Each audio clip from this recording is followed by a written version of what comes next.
महाराष्ट्राच्या अनेक भागांमध्ये अवकाळी पावसाने धुमाकूळ घातला। अनेक ठिकाणी वादळी वारा आणि विजेच्या कडकडाटासह पाऊस पडलाय। जळगावमध्ये वीज कोसळल्याने नातवाचा मृत्यू झालाय, तर आजोबा सुद्धा गंभीर जखमी झाले। जळगाव तालुक्यातील धानवड शिवारामध्ये ही दुर्दैवी घटना घडली। मक्याच्या शेतात राखण करण्यासाठी आजोबा आणि नातू गेले होते, तेव्हा त्यांच्या अंगावर वीज कोसळली।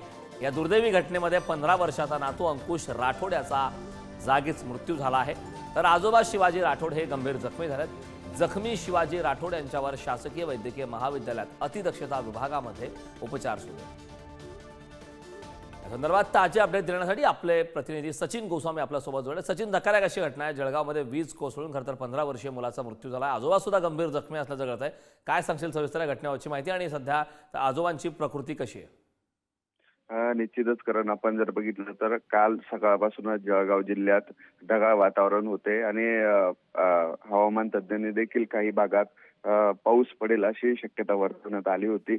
आपण जर बघितलं तर काल रात्री जळगाव तालुक्यातील धानवड येथे विजेच्या कडकडाटासह जोरदार पाऊस झाल्याचं माहिती समोर आलेली आहे आणि रात्रीच्या वेळी आपल्या पिकांची राखण करण्यासाठी आजोबा आणि त्यांचा 15 वर्षाचा नातू हा शेतात गेले होते।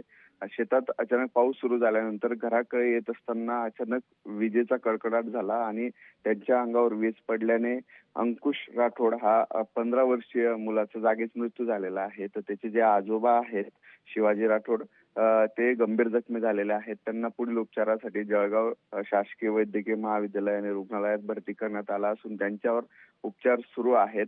मात्र या गंभीर घटनेमुळे कुठेतरी धानवड गावावर शोककळा पसरली आहे आणि त्या ठिकाणी दुःखाचं सावट आहे, कारण 15 वर्षाच्या मुलाचा वीज पडून मृत्यू झालेला आहे। मात्र आता आजोबांची जी तब्येत आहे ती प्रकृती स्थिर असल्याची माहिती डॉक्टरांनी दिली आहे। करण, नक्कीच सचिन, खूप खूप धन्यवाद या महत्त्वपूर्ण अशा माहितीसाठी।